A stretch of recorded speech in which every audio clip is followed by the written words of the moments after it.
You're listening to the Viral Volley podcast. Now here's your host, Rob, on the mic.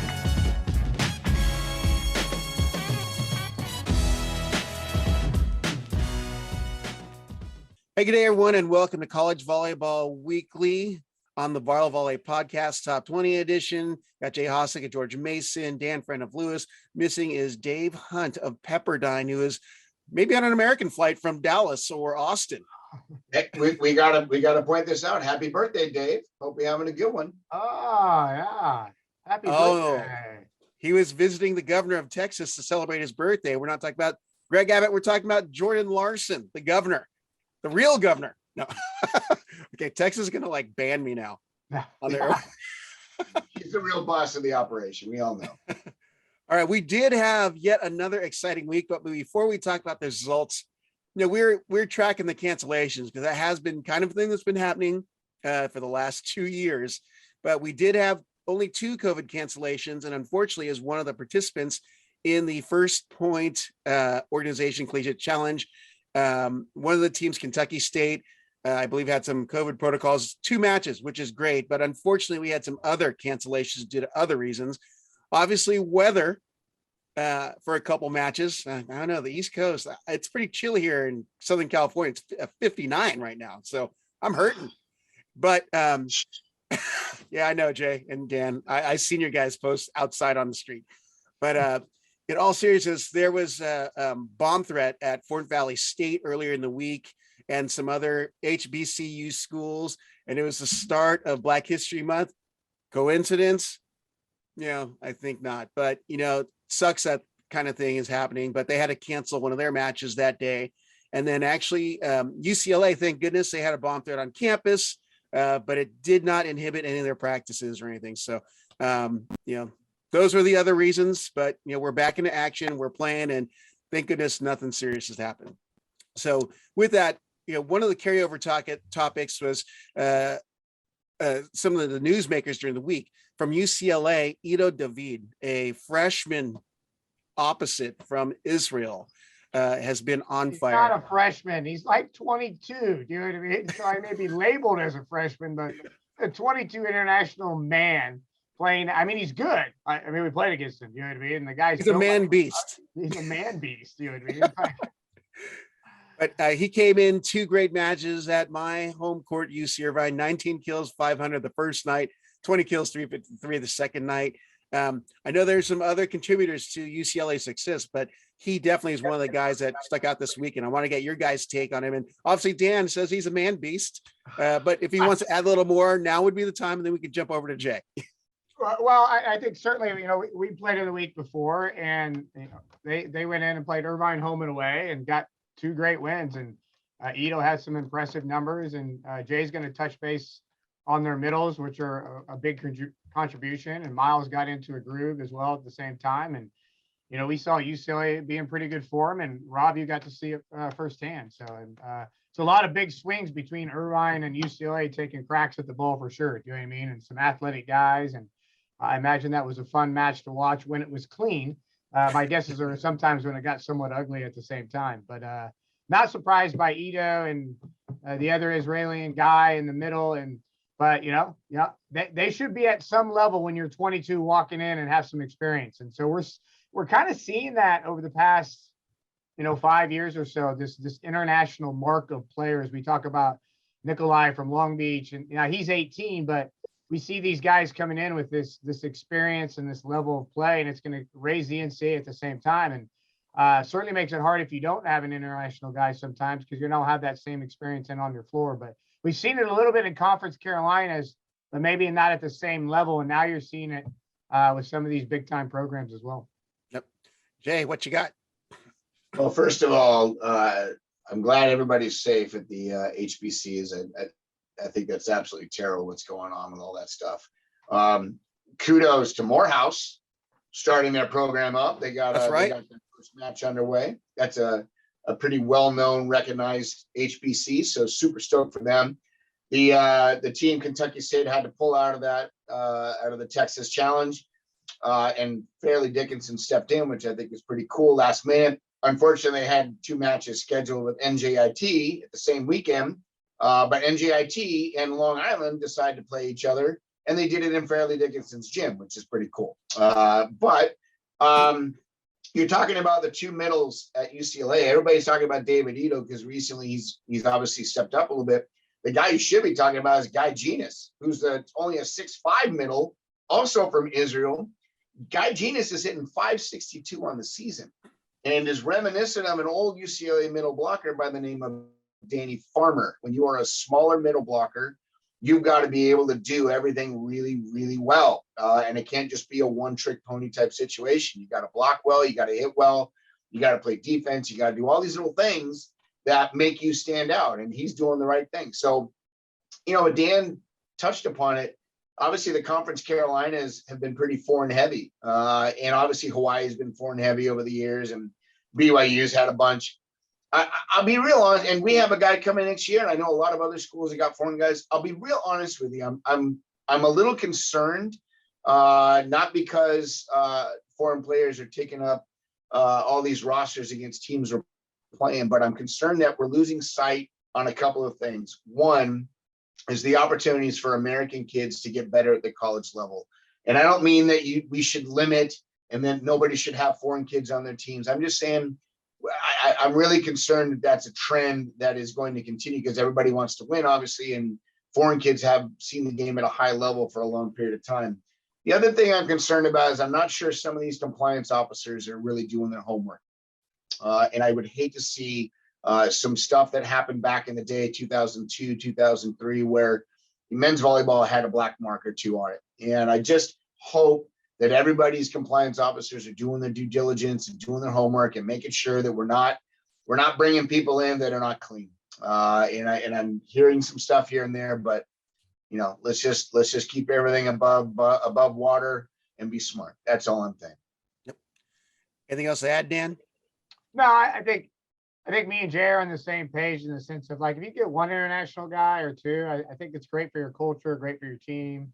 If you start going the route where you got 4, 5, 6, I don't know, just my opinion, and Jay's opinion is probably the same as mine with that, where it's like, I've always wanted to make sure I'm training kids for America because it makes our volleyball better at the highest level if I'm doing that in terms of that. So, but I think a lot of coaches are on that same page philosophy, but how do you find a good balance with that is key, I think.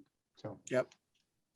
Well, I wanted to touch on this a little bit. I know we're talking about the results, but EIVA play started this last week. And what can we surmise from what's happened to start off the first conference of play in your conference, Jay?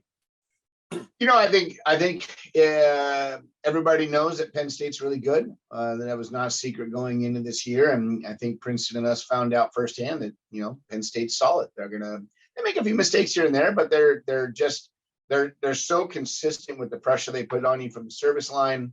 They hit, pretty well in transition. They're really fast.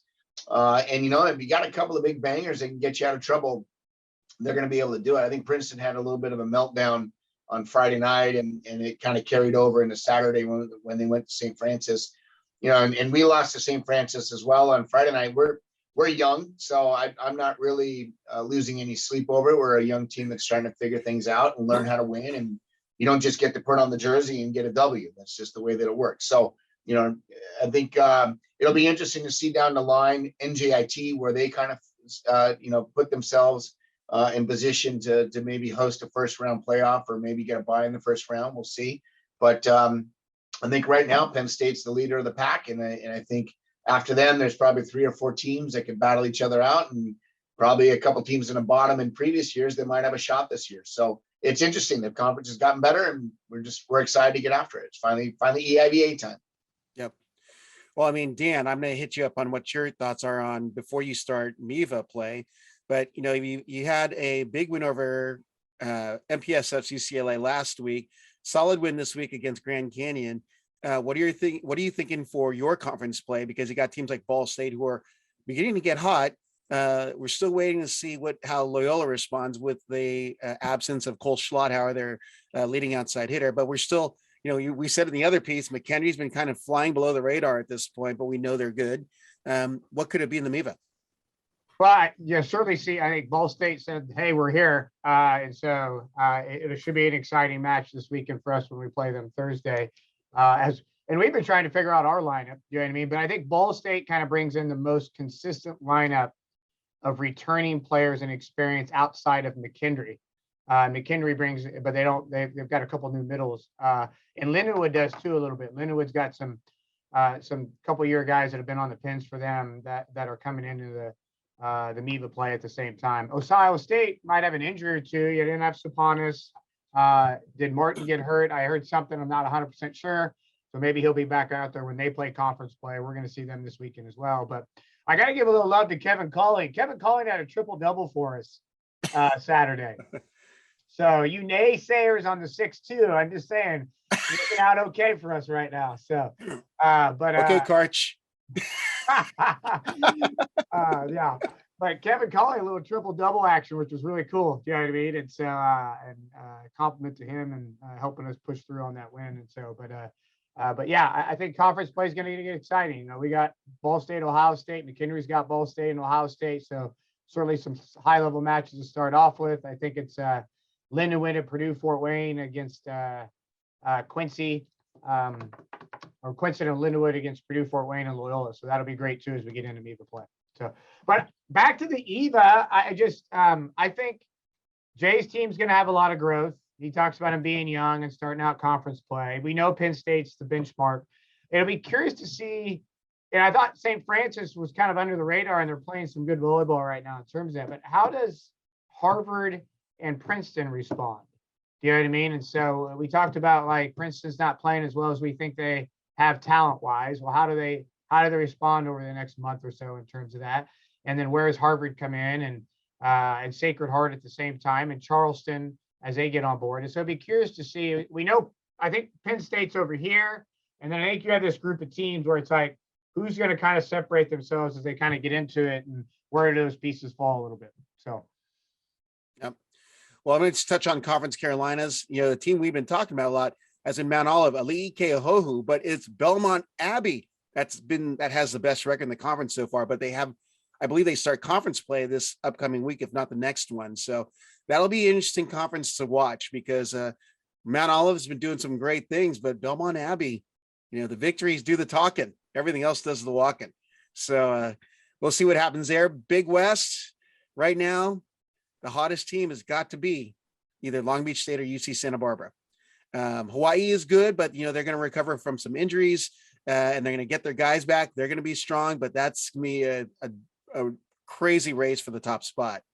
MPSF, I'm still waiting to see because of some matches have been happening, some upsets have been happening by other conferences coming in and beating MPSF teams, but they definitely have the talent. You know, Pepperdine has been kind of a shocker. I thought they're going to come out strong at the get-go, but they've got some key losses already, and same with UCLA and you know, BYU still trying to find themselves. Grand Canyon has a couple losses that are unexpected because they have probably one of the most talented trio of hitters in the country.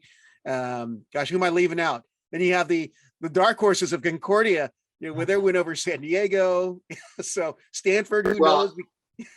Here, I think here's what we're learning across the board, and I know that there'll be a lot of people that will be happy with this statement and a lot of people that will be pissed off about this statement. Jay, pissing people off? Right. You're noticing that teams, when they're at full strength, they're really good, and teams, when they're missing a player or two, are not as good as they thought they would be without those players. You know, you had Hawaii missing a few players when they were playing against Ball State. You had Ball State missing a player when they were against BYU, which they won on the second night, which was awesome. You have, UCLA had a couple players out when they lost some matches. Grand Canyon has been missing Janke for a while. So what you're seeing is that, you know, these teams, which are really, really good when they're full strength, all of a sudden they lose a piece or two, and some people maybe aren't producing as much as they should. But Santa Barbara has been pretty darn good, even though they have been mixing the lineup up. So it's like you're starting to see that, you know, men's volleyball is still exciting to watch, and there's still a chance that anybody can win on any given night. And you know, the powers that be traditionally are not winning everything against the conferences across the country, which is great to see as well. So if you're a volleyball fan, this is a great year to watch. Yeah, I don't know if the Big West. So the Big West past couple of years, I thought were probably the deepest in terms of teams. I I'm not sure that's certainly not the case this year. I think there's, the MPSF has got to run. I think Ouch. every conference has got a group of teams now that are doing some pretty good teams in terms of that. And so I don't know that it's as Yeah. deep as it has been from that standpoint there. Yep. So Jay, I thought you were teeing it up for me because I'm going to do a featured tweet of the week that was involving Ball State and Hawaii. I won't say the handle because you can just find this out on your own, all you Google or whatever search engine you use, happy people. But here's the quote. Quote, or shorthanded, unquote, Cardinals figure out a way to win without their starters without crying about it. At Ball State is the handle. What say you, gentlemen? Because we did have a very animated discussion about this. Who wants to start? Who wants to take I mean, it is what it is. It's like, certainly teams are playing without players at times. Do you know what I mean? And but when it gets to the end of the year, if you're on that committee, you're not going back and looking at that. So you got to figure out how to play with the pieces you have, whether it's COVID, injury, whatever it is. That's how the game goes. You know what I mean? That's how at any level at any time. Do you know what I mean? And you can sit there and lean on, well, we didn't have this guy or that guy. And I certainly may know that, and certainly that may have impacted it. But at the same time, go figure out how to play. How deep is your team? How does your team respond when adversity hits it? And how do you get through some of that? And the nice thing is, if you're a team that loses a match because you're missing a couple players and it's early in the year, thank God it's not later in the year. You know what I mean? Because later in the year, maybe if you're in conference tournament, you want all your pieces healthy as possible. And maybe if somebody does go out again, but he played early in the year, maybe that puts him in a better spot at the end of the year if you needed him again for some reason. So I think there's a lot more that goes into it. And the people that are outside the box firing stuff in, fire away, whatever you need to do. Do you know what I mean? But if I'm inside the box running my team, I'll stay focused on that. I think it's funny. One of the responses to the tweet was pew, pew, pew, LOL, shots fired from a Hawaii fan. Jay, what do you got to say? I'm not adding a damn thing to that. Dan said it all. Staying over here and playing Switzerland in my East Coast domicile. So I'm just staying over here. I'm going to name the board that shall not be named. Stick is being held still right now. Not stirring that pot, though. Staying out of it. All right. Well, let's jump to next week's matches. That would be week 6. What are the coaches on the screen checking out for some of the action in the nation? We'll start. We just go back and forth if you want. That way we can just kind of tack off each one. And Dan, what are you thinking as a match or a couple matches you're going to be checking out? Well, I my conference play. I mean, certainly I'm going to be checking out how some teams respond and how they do some things and how they're playing. So, I mean, whether it's Loyola and how do they respond with Lindenwood and Quincy, Purdue, Fort Wayne, I think their Chile guys back possibly, and how do they respond in terms of that? So, and then outside of our conference, I do think, is it Pepperdine and UCI? How does Pepperdine respond?